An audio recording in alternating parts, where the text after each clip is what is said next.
Focus. Ideate. Innovate. Enable.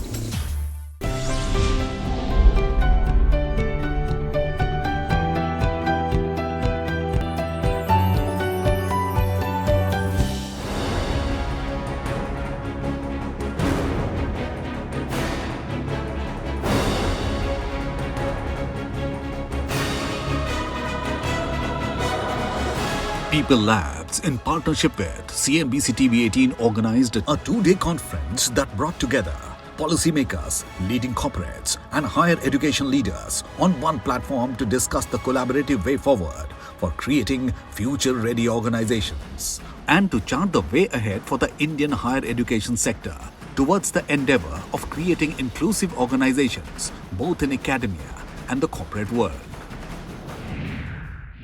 May I please request Dr. Subrat Kumar to commemorate the event by presenting his welcome address. Honorable dignitaries on the dais, all the members present out here. It's a pleasure and privilege for me to stand here in front of you, and I'm thankful to each one of you for sparing your valuable time and joining us over here. We at People Labs are committed to three things. One, to be the partner of first choice for any collaboration activity between industry and academia. Two, to be the partner of first choice for all the youth development activities in the capacity building. And three, we remain committed in whatever we do to our strong intellectual and research roots. Thank you each one of you from bottom of my heart for joining us over here. Thank you very much. May I please request Mr. Prashant Tripathi to please greet us with his inaugural address.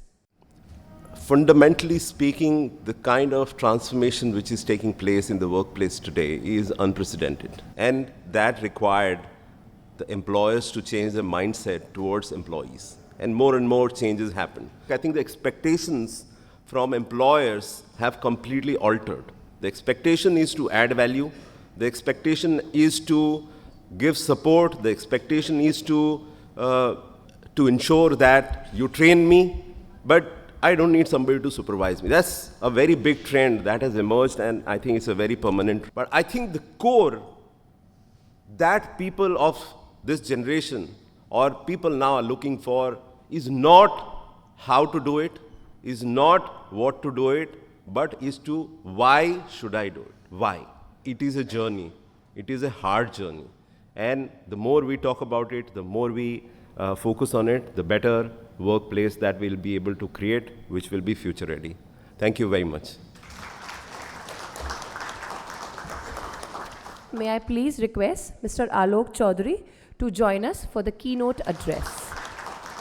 So the central point here is to keep these two people contented. The people who produce as employees of the organization and people who consume. So these are the two people who have to be contented all the while in order to remain future ready. Because the future is changing so fast that you have to be faster than the change, otherwise your organization is going to conk. That is for sure.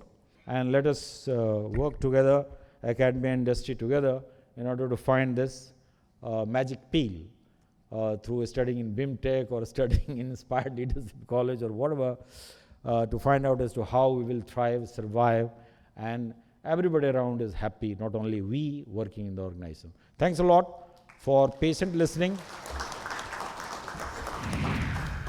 I think first of all, we have to understand that we are operating in a new normal where everything is volatile and uncertain, where there is a pushback by various stakeholders, including the communities that we live in, and where we are all interconnected.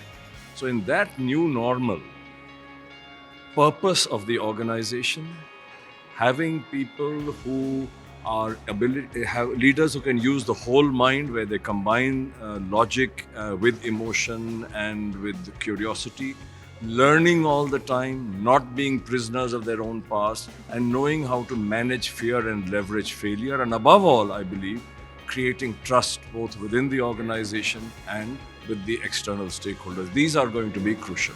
Future-ready organization, we mean that the organization which is ready for taking future challenges. For that purpose, inclusiveness is very important.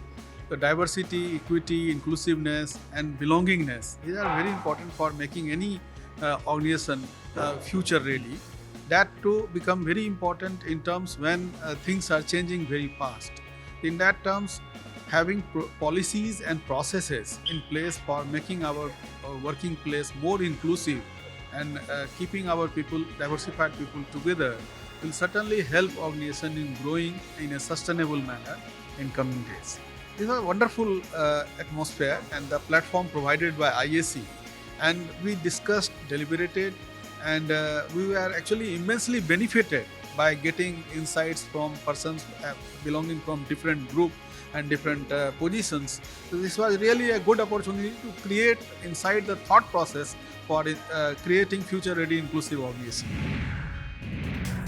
The conference witnessed various thought-provoking panel discussions, starting with session titled Defining the Inclusion Agenda, Myths, Biases and Stepping Stones. So I leave this now floor to them to share their views about the topic we've been asked to discuss, the myth, biases and stepping stone. One of the things which have been talked about is having women board representation, right? Women on board, right? And it is not a lot recent that only in last 5 years we have only moved by 8% after SEBI has mandated having at least one board member as women on board, right? It just clearly shows where, while these legal implications, laws, all of this can be created, but 8% in 5 years, it is pretty telling in itself, right? And hence, there's a reason for sessions like this. While DEI is most talked about, I also want to bring in Seema, the feeling of belongingness. I think the next up game is, while diversity is a fact, it is going to be there are no myths around it. Equity has to be there, that everyone enjoys equal opportunity, equal contributions and views. Inclusion, I guess, how your leaders are behaving as inclusive leaders. So yes, there are mandates, yes, there are laws, regulations coming up, but I think the change of the mindset and the transformative journey we all need to bring in from DEI to B also, which is the belongingness, celebrating this each day and making it happen. I think it will lie in hands of the corporations and a lot of students coming into this and making this happen every day. We all know that this exists in industry and academic both, particularly gender and also diversity in terms of various communities. For example, India, we have most of the people are Indians working in Indian organizations. Whereas if you go to developed part of the world, you have high diversity of nationals and culture and those things. Whereas this concept of Vasudhaiva Kutumbakam came from India, but it has gone to US now. Yeah. I think we have to bring back that whole earth is one family. Then only the diversity can be balanced. In gender equality, India has done sizably, but if we go into the details, we would be able to know that hardly 22% is the female participation in labor. So only 22% women in India, they are in jobs, both organized sector and unorganized sector. Similarly, in education, we have reached to a level. Recently, All India Survey of Higher Education was released by University Grant Commission, and it reported that the ratio of males and females in higher education is 50-50. So I would like to conclude by here that our constitution is the first document of DEI in India. And if we believe in it, we will have to incorporate at all levels in society, education. Only then we can ask the corporate sector what you are doing. And surely they should also ask the government to include DEI in the curriculum of higher education at least. Thank you. The most essential thing for any organization in this decade is going to be the implementation of technology to drive massive outcomes at effective costs. That is going to be the contour of any organization which is supposed to be future ready. So large organizations especially are get into a very silo kind of framework where everybody is operating in their own domain. The main challenge will be to overcome all of these silos and drive data and technology dependent decision making and outcomes. IAC has, I think it has been running for 5 years now, and it has truly become a marquee event on the industry academia calendar now. And it is something the whole industry and academia looks forward to. Congratulations to the organizers.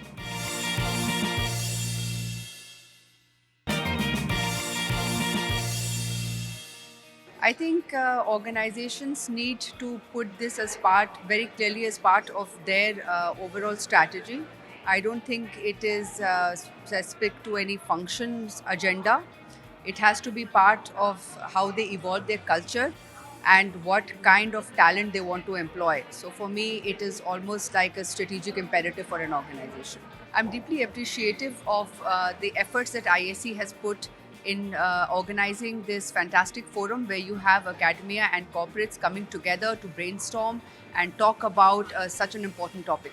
Diversity and then the inclusion, and diversity is around gender, around race, color, ability, and inclusive is together with these, and also including the technology going forward and different type of thought processes and all of these, and making this a business priority would be very important to achieve all the challenges that we are facing.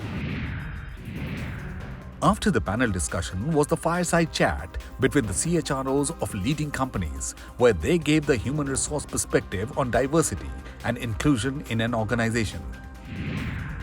Yes, again, it differs from the organization to organization. Diversity doesn't only include gender in terms of nationality, in terms of language, in terms of culture, in terms of religion, in terms of age groups. There are different, in fact, why I started with the EPC is, in fact, in our organization, we have 46 nationalities working. We have people speaking more than 80 languages. We have people from every state of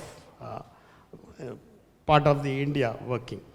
And even, it is not now, even when long back, when you go for campus, when you are issuing offer letters, we ensure that there's a diversity of location so that we can place people across. So, yes, a lot of work has been done, and again it becomes based on the industry, based on the evolution of the organization. The focus of diversity varies. Let's take an example. You know, somebody talked about again Gen X today in the morning. We want to create policies and procedures for Gen X, and most of the CHROs unfortunately are sitting at the wrong side of 50s or the late side of 50. We don't understand.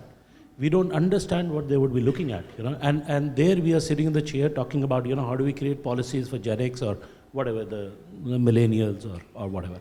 So I think it's a question of how well do you understand, and the second piece is how well do you relate it with the business goals. Sustainability is the big thing happening. No, jab tak danda pade na, tab tak hota nahi hai kuch. You know, so unfortunately now, because the ESG has become a business norm,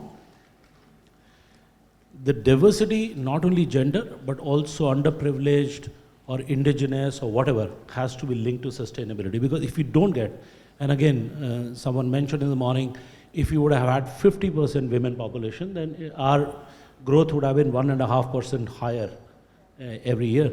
So just imagine if we were inclusive and getting everybody in, then the growth would have been much, much higher. So we got to be looking at much broader than only gender. And let's not only focus on gender based, which we should, but I think there are a lot of other things that we could do. We should also pick those things up and add that to sustainability as a business model. I think the most important aspect would be to ensure learning for all.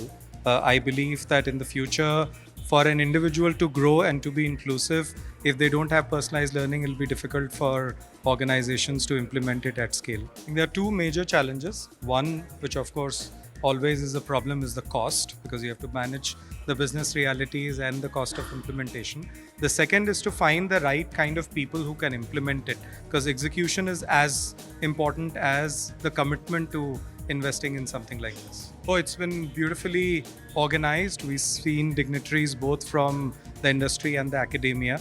I'd like to congratulate the organizers for the fabulous job that they have done. I feel very excited and motivated. At the same time, I feel it's a great privilege. But this is a fantastic organization where they are focusing not only on diversity and inclusion, also bringing the academia and the industry together. The way they've organized this conference with the basic theme of inclusion and DI and EB, it makes this very enjoyable, and I have thoroughly enjoyed, and they've done a great job. I think it's very, very important in the trending topic, creating future-ready inclusive organization. I think there's a lot the organization have to do about it. We talk it often, but there are certain actionable items that we need to do. It starts from the top. It's a business agenda. It starts from the top, and we need to involve each and everyone. We need to think of certain measures, certain actionable items which are measurable. We need to do some kind of interventions and training. We need to also do some kind of a communication in the organization so that people should understand. It's not that somebody has said and somebody has to do. Like the value of the organization, like the mission of the organization, it has to dovetail in that. And that's where I think every organization, every leader has to work towards that. Another panel discussion that had everyone's attention was titled Digital Natives versus Digital Immigrants, Technology a Leveler or Divider, where industry experts made attempts to demystify the topic at hand for the audience at large. Our belief is that it's a mindset shift. Different people may need to undergo different levels of that change, but everybody still needs to undergo. I think all of us first need to demystify digital in our respective workspace and organizations and say digital is not something which is very fuzzy and somebody needs to come and train you and get you to use it. I think digital is just about accepting change, adapting, unlearning, learning really fast, and just accelerating on this virtuous cycle continuously. I think once that happens, your people are digital savvy. The second part is that there is no training for adapting to change. I think all that leadership needs to do, including HR leaders and business leaders, is just deliberately create change and get people on the treadmill of, change, learn, unlearn, change, learn, unlearn. There are 3-4 myths about this whole either generation divide or now we have created this digital divide. One, that natives are better than immigrants. There's no better or worse. They're just at two different places. And I think it's a matter of ratios.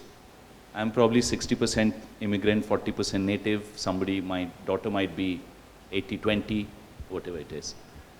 And in India, I really liked your point on the fact that we have got multiple elements of divide than just the digital divide, right? Which creates how we are, how we think, how we kind of live. I think very soon we'll be in a world where we are not feeding learning to people anymore. Briefly, if I were to summarize, there is a challenge between, and when we call of native and the immigrants. So you have typically the immigrants as teachers and the natives as students. And in fact, we just heard one of the examples. What kind of challenges can emerge?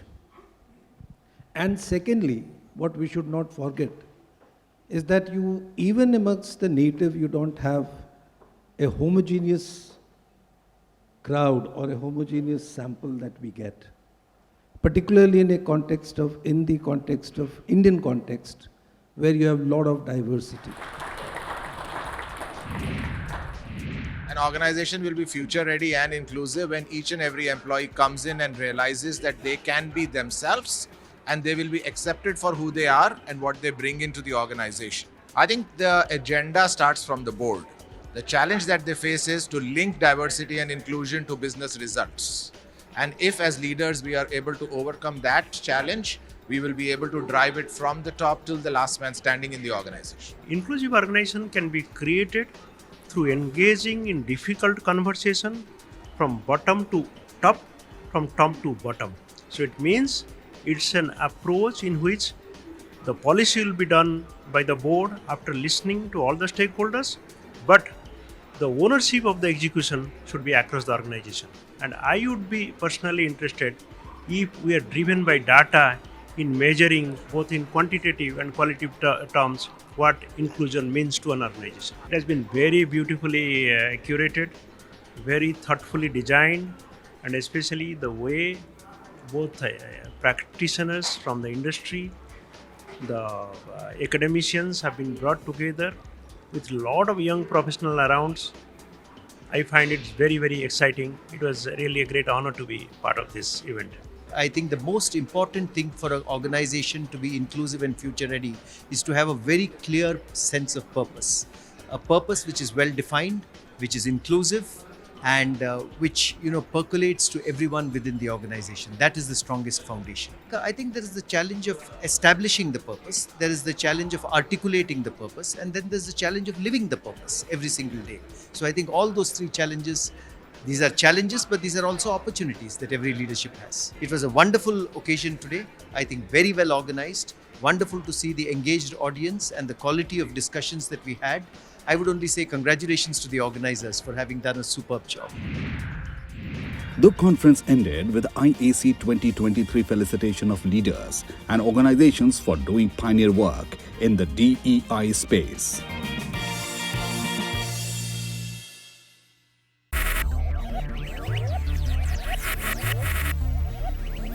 Focus, ideate, innovate, enable.